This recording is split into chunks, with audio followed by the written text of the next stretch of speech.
በስመ አብ ወወልድ ወመንፈስ ቅዱስ አሐዱ አምላክ። ሊቃውንተ ቤተክርስቲያን፣ ካህናት፣ አባቶች፣ ዲያቆናት፣ ወንድሞች፣ ምዕመናት፣ አባቶች፣ እናቶች፣ እህቶች፣ ወንድሞች እንዲሁም ሕፃናት ባሰባሰበን በአምላካችን በኢየሱስ ክርስቶስ ፍጹም ሰላም በእናታችን በንጽሕት ቅድስት ድንግል ማርያም ፍጹም ሰላም እንደምን አላችሁ?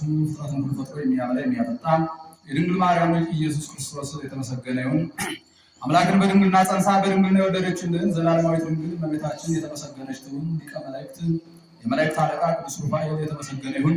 ቅዱሳን መላእክት፣ ቅዱሳን አበው፣ ቅዱሳን ነቢያት፣ ቅዱሳን ሐዋርያት፣ ቅዱሳን ጻድቃን፣ ቅዱሳን ሰማዕታት እንዲሁም ቅዱሳት አንስት የተከበሩ ሴቶች ሁሉ ሳይቀሩ እግዚአብሔር አምላክ ባከበራቸው መጠን የተመሰገኑ ይሁኑ።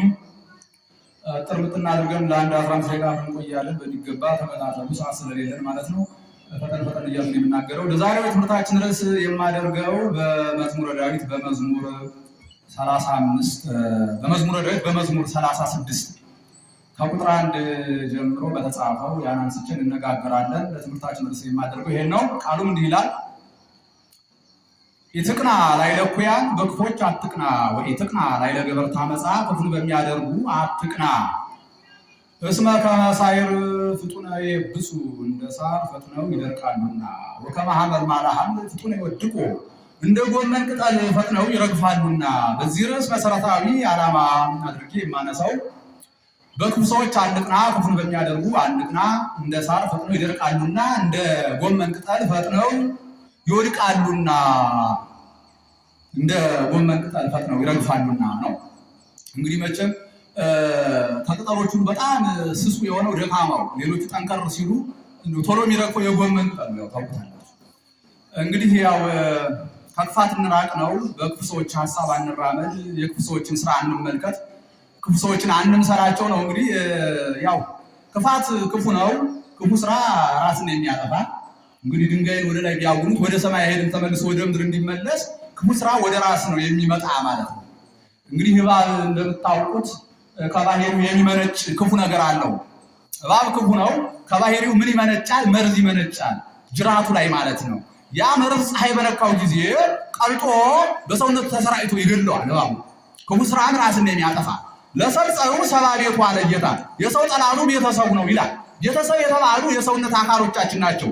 እነዚያ ለእኛ ጠላት ናቸው። ይገርማችኋል። አሁን ህሊናችን ቃል እግዚአብሔርን ካልተመገበ፣ ህሊናችንን ቃል እግዚአብሔር ካልመገብ ነው ክፉ ነገርን ያስባል፣ ክፉ ነገርን ያሰራናል። በዚያ ክፉ ስራችን እንጠፋለን ማለት ነው። ልባችን የእግዚአብሔርን ቃል ካልተመገበ ማለት ነው። ልባችን ክፉ ነገርን ያስባል፣ ክፉ ስራን እንሰራለን፣ በክፉ ስራችን እንጠፋበታለን። በጾም በጸሎት በስግደት ሙሉ አካላችንን ሁሉ ወጥረን ካልያዝነው እጃችን ደም ለማፍሰስ ለስርቆት፣ ሰውነታችን ለዝሙት፣ እግራችን ወደ ሞት ከመገስገስ ወደ ኋላ አይልም። በጾም በጸሎት በስግደት ይህን ሁሉ መያዝ ያስፈልጋል። እንደዚያ ካልሆነ የገዛ ሰውነታችን የገዛ አካሎቻችን የገዛ አካሎቻችን ጠላት ይሆኑብናል ማለት ነው። አሁን ዝሙት የሚፈራ ከራስ ሰውነት ነው። ነዱ በፍትወቶሙ ይላል። በስጋቸው ፍላጎት ተቃጠሉ፣ ይበላሉ፣ ይጠጣሉ፣ ቅልጥማቸው ላይ ይሞላል። ከዚህ አውጡኝ ይላል። መስገድ ሲገባቸው በዝሙት ይወድቃሉ ማለት ነው። ቢሰግዱበት እኮ እዚያ እንትናቸው ላይ ይሄ ጉልበታቸው ላይ የተጠራቀመው ክፉ መንፈስ ማለት ነው ብን ብሎ ከነሱ ጠፋ እና የሰው ጠላቱ ቤተሰቡ ማለት ነው። የገዛ አካላችን የሁሉ ስርዓት ሊይዝ ይገባዋል። በጾም በጸሎት በስግደት ስርዓት ሊይዝ ይገባዋል። ከዚያ ደግሞ ቃል እግዚአብሔር በመስማት በዚህ ካልሆነ ከፉ ነገር መራቅ አይቻልም ማለት እና ብዙዎቻችን ያው እንግዲህ ክፋትን ገንዘብ አድርገናል ማለት የዓለም ሰዎች ክፎች ሆነዋል። የዓለም ሰዎች ክፋትን ገንዘብ አድርገዋል። ለምንድን ነው ስንል ብዙ ጊዜ ስትመለከቱ ክፋትን ብዙ ሰዎች ምን አድርገው እየወሰዱት ነው ስንል እንደው ዝም ብሎ ስርዓት አድርገው እየወሰዱት ነው። ብዙ ሰዎች የተፈቀደ ሁሉ እስኪመስላቸው። ለምንድን ነው?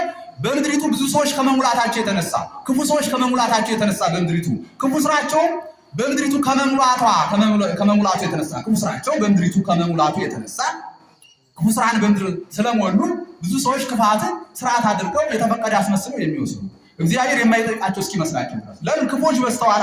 ክፉ ስራቸውን በምድር በዝተዋል። ስለዚህ እነሱን አትመልከቱ፣ በእነሱ መንገድ አትሂዱ ነው የተባለ። ለምንድን ነው? ክፉ ስራ ያው ስለሚያጠፋ። እንግዲህ ክፉ ሰዎች ሰባ ባቢሎን፣ ሰባ ፋርስ፣ ሰባ ግብፅ፣ ሰባ ሰዶም፣ ሰባ ትካት እነዚህ አሁን ሰባ ሰዶም የሰዶም ስራ የሚሰሩ የገሞራ ሰዎች ነበሩ። ገሞራ የሀገሪቱ ስም ነው። ሰዶም ክፉ ስራቸው ሴት ከሴት ወንድ ከወንድ ይጋቡ ነበር። እሳት ወተይ መንፈሳዊ መክፈልተ ጽዋዖሙ ለኃጥአን እሳታይ መንፈሳዊ ለኃጥአን እድል ፋንታቸው ጽዋ ተርታቸው ለሰዶማውያን እሳት በላቸው ወርዶ። በዚህ እሳት የተረፈ ሎጥ ከነ ቤተሰቡ ነው። መልካም እሳት በላቸው ማለት ዛሬ ዓለም የገሞራ ሰዎችን ኃጢአት እየሰራች ነው። ሰዶማውያን በስተዋል ማለት ባል ተመልከቱ። ሰባ ፋርስ የፋርስ ሰዎች ምን ያመልካሉ? ጨረቃ፣ ከዋክብት፣ ፀሐይን ያመልካሉ። ይገርማል። አዎ ዛሬም ጣዖት የሚያመልኩ አሉ። ሰባ ግብፅ ፒራሚድ ያመልካሉ። እንደው ለተቀረጸው ምስል ይሰግዳሉ። ዛሬ እንዲህ ጣዖት የሚያመልኩ አሉ።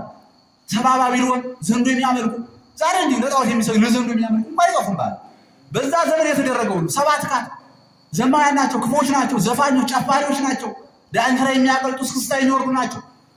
ዛሬም ያው ሁሉ ይደረጋል በዓለም ላይ እና ክርስቶስ ግን በዕለተ ዓርብ ምድሪቱን አጥቋት ነበር። ይገርማታል። ጥሩ አድርጎ በደሙ አጥቋታል። ዓለምን ሲያድን ምድሪቱንም አጥቋት ነበረ። ከምድር ከፍ ከሰማይ ዝቅ ከምድር ከፍ ብሎ አየር ላይ ነበር የተሰቀለው በመስቀል።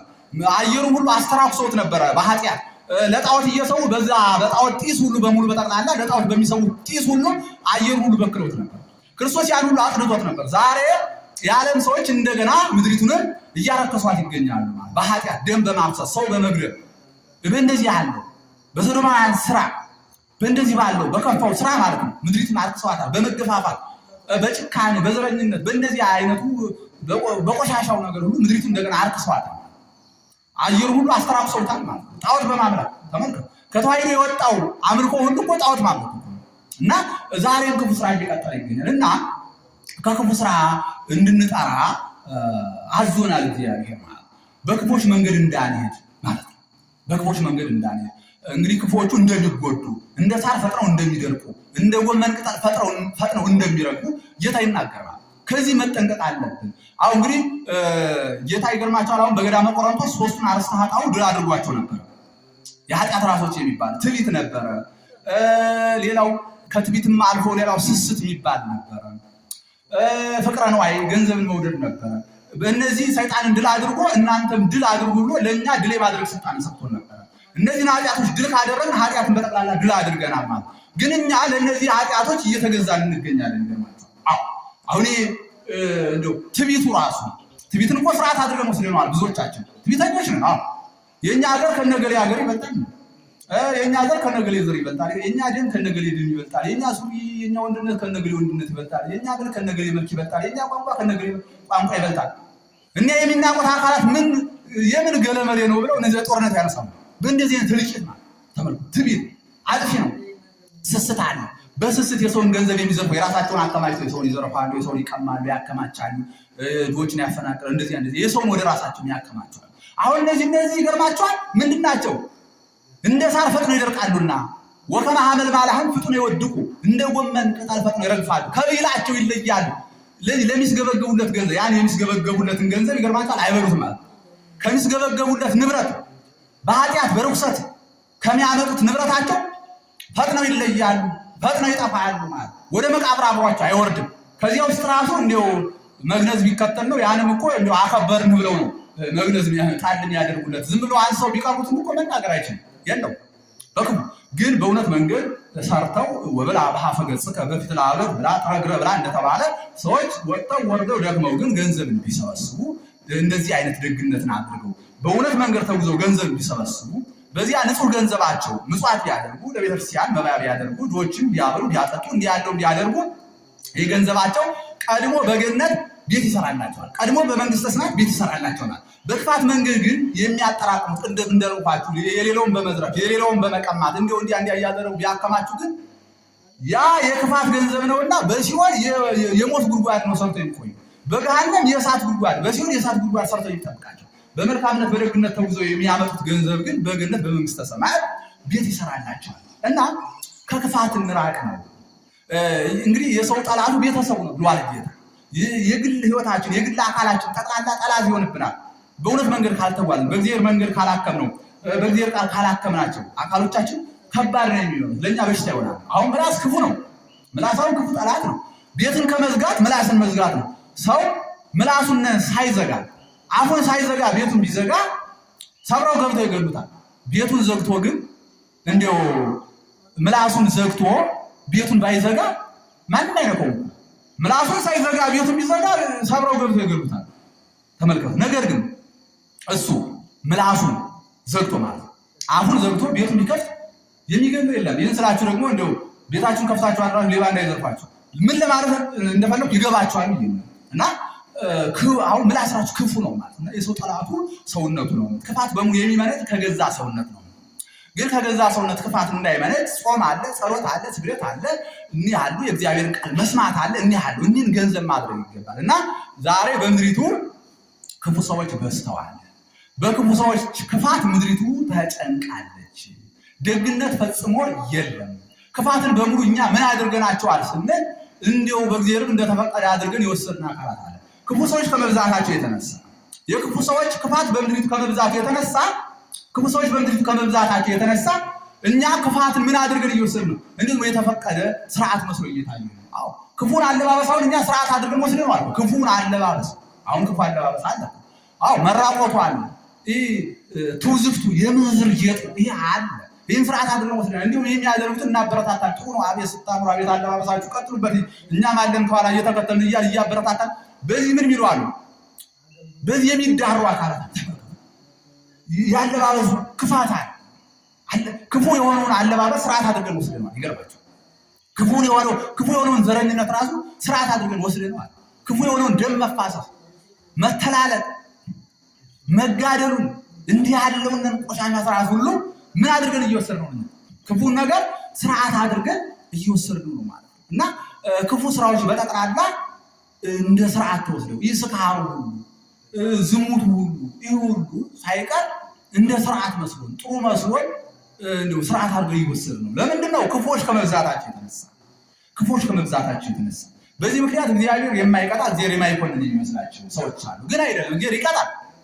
አሁን በገሞራ ሁሉ ክፉ ሲሆን ሎጥ ግን ክፉ አልሆነም። የክፎችን ክፋት አይቶ ክፉ አልሆነም። ምድሪቱ በጠቅላላ በክፉ ብትሞላ፣ በክፉ ስራ ብትሞላ፣ በክፎች ብትሞላ እሱ ክፋቱን የእነሱን ተመልክቶ ላድርገው እኔም እንደ ሰው ልሁን አላለም። ብቻውን ከክፋት ዳነ። እግዚአብሔር በእሳት ሲያጠፋቸው ሎጥን ከነቤተሰቡ አዳነ። አሁን በሰባት ካት የሚባሉ የጥንት ሰዎች ነው፣ በኖህ ዘመን የነበሩ በንፍር ውሃ ነው ያለቁት። ሰባ ቦታ ላይ የፈላ ውሃ ወደ ላይ ፈንድቶ ከላይ ለ40 ቀን ዝናብ ዘንቦ ከስር 70 ቦታ ላይ የፈላ ውሃ ፈንድቶ ያ ሁሉን የጨረሳቸው።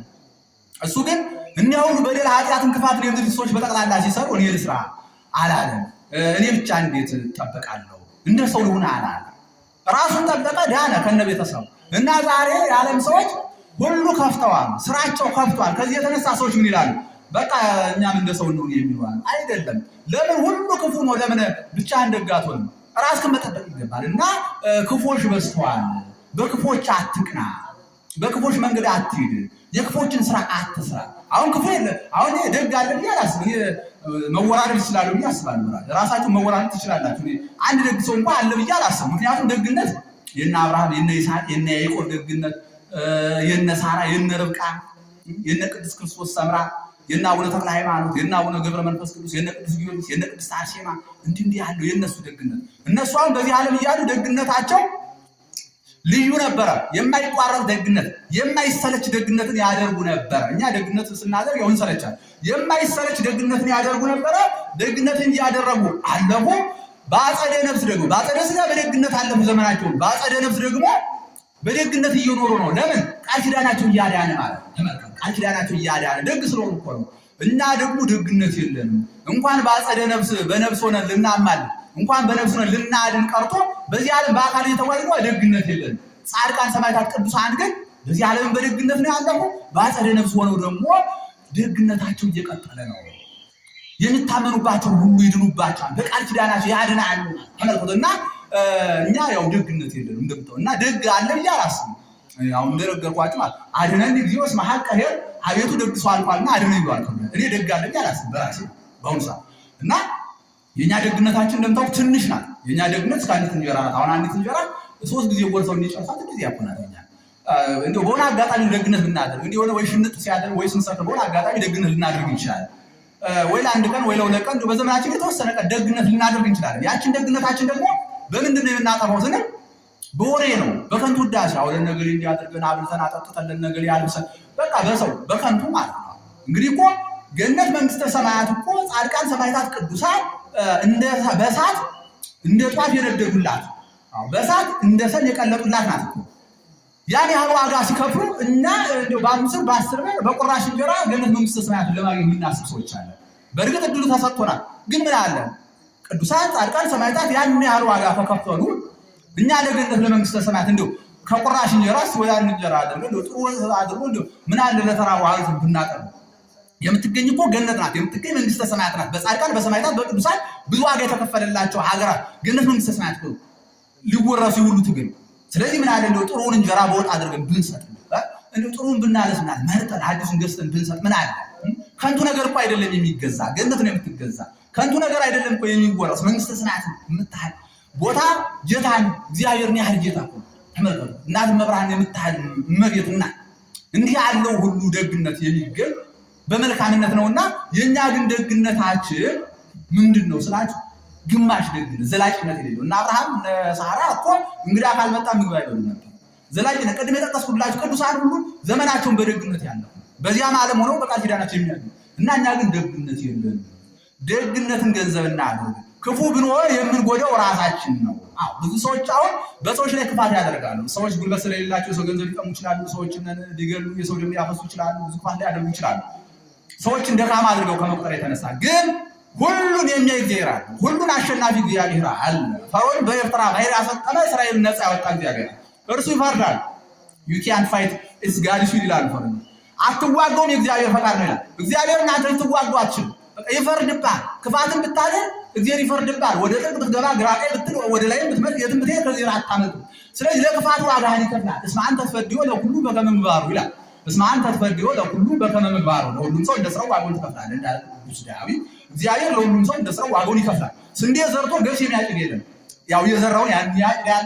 ክፋት የሚሰሩ ያው ክፋት ያጭዳል። ስንዴ ከዘራ ስንዴ ያጭዳል ማለት። ክፋትን የሚዘሩ ክፋትን ያጭዳል። ደግነትን የሚያደርጉ ደግነትን ምን ያደርጋል? ያጭዳል። ስለዚህ ክፉ ስራ ራስን ያጠፋል። የእባቡ መርዝ ራስን እንደሚያጠፋው ከባህሪያችን የሚመነጭ ከኛ ሰውነት ክፋት በርግጥ ባህሪያችን አይደለም፣ ጠባያችን ነው። ጠባይ ዝም ብሎ የሚለዋወጥ ነው። እግዚአብሔር ግን በባህሪያችን ንጹሐን አድርጎ ነበር የፈጠረው። ስለዚህ ለኃጢአት ለክፋት አንገዛ። ብፁዕ ብእሲ ዘኢሖረ በምክረ ረሲዓን አንዱ ደቂቃ ብፁዕ ብእሲ ዘኢሖረ በምክረ ረሲዓን ያ በክፎች መንገድ ያልሄደ ብፁዕ ነው። ረሲዓን ይላል። በረሲዓን መንገድ የማይሄድ እርሱ ብፁዕ ነው ይላል። ረሲዓን የሚባሉ እንጨት ጠርበው ድንጋይ አለዝበው እንጨት ጠርበው ለጣዖት የሚሰግዱ እነሱ ረሲዓን ይባላል። በእነርሱ መንገድ የማይሄድ ብፁዕ ነው ይላል። ወዘኢነበረ ውስተ መንበረ መስተጻድቃን ወዘኢነበረ ውስተ መንበረ መስተጻድቃን በዋዘኞች ወንበር ያልተቀመጠ ብፁዕ ነው። ዋዘኞች የሚባሉ መስተጻድቃን የሚባሉ እግሮቻቸው በተቆረጡ አይኖቻቸው በፈሰሱ የሚዘብቱ የሚስቁ ክፉ ናቸው። በእነሱ መንገድ ያልሄደ ብፁዕ ነው ይላል። ተመልከቱ። በክፎች መንገድ ያልሄደ በዋዘኞች ወንበር ያልተቀመጠ እርሱ ብፁዕ ነው እያለ ይናገራል። እና ክፎች ረሲዓን አሉ። አሁን ረሲዓን እንደነገርኳችሁ እነዚህ በክፎች በዋዘኞች ወንበር የሚቀመጡ እኚህ ሁሉ ክፎች ናቸው ይላል። በእነዚህ መንገድ ያልሄደ እርሱ ብፁዕ ነው፣ እርሱ ቅዱስ ነው በማለት ይላል። እንደገና ኃጥአን የሚባሉ አሉ። ወዘኢቆመ ውስተ ፍኖተ ኃጥአን በኃጥአን መንገድ ያልቆመ በኃጢአተኞች መንገድ ያልሄደ እርሱ ብፁዕ ነው። ኃጥአን የሚባሉ አስረው ፈተው ዘርፈው ቀምተው ቋንጃ ቆርጠው ደም አፍሰው ሰው እየገደሉ እንዲያሉ የሚኖሩ ናቸው። እነሱ ኃጥአን ይባሉ ክፎች ናቸው። በእነርሱ መንገድ ያልሄዱ ብፁዓን ናቸው እያለ ጻፍናል። በክፎች መንገድ እንዳልሄድ ነው ዋናው ዓላማ። ክፋት ራስን ስለሚያጠፋ በክፎች መንገድ ያልሄድ ነው። ምድሪቱ ዛሬ በክፎች ተሞልታለች። ምድሪቱ ዛሬ በክፉ ሰዎች ስራ በክፉ ሰዎች ክፋት ተሞልታለች። እነሱን እያየን ገደል እንዳንገባ እንጠንቀቅ። ስለዚህ ርዕሳችን ምን ነበረ? በክፎች መንገድ እንዳንሄድ ነው። በክፎች መንገድ ብንሄድ ክፉዎቹ እንደሚጎዱ እንደ ሳር ፈጥነው እንደሚደርቁ ወከመ ሐመልማለ ፍጡር ይወድቁ እንደዚህ ደግሞ እንደ ጎመን ቅጠል ፈጥነው እንደሚረግፉ ክፉዎች ማለት ነው። ስለዚህ በክፎች መንገድ አንሄድ ነው። ያንን በክፋት የሰበሰቡትን ገንዘብ ደም በማፍሰስ በመዝረፍ በመቀማት የሰበሰቡትን ገንዘብ ሁሉ ልክ እንደዚሁ ይለዩታል። ፈጥነው ከቤላቸው ይለያሉ፣ ይረግፋሉ፣ ይሞታሉ። ይሰደን ጊዜው በመንፈቅ ዓመት የግማሽ አትሰደን እንዳለ በእድሜያቸው ግማሽ እየቀሰፈ ይወስዳቸዋል። ያንም ለማንም ጥለው ይሞታሉ በሰማይ ቤት ሳይሰሩ። እንዲህ ያለ ጉድ አለና ምድሪቱ የክፎች መናኸሪያ ሆናለች። ደግ ሰው ጠፍቷል። ከክፉ ነገር እንራቅ፣ በመልካም መንገድ እንሂድ ነው። ሰዓት የለም። ይቅርታ ሰዓታችን ወሰድ ወስፋ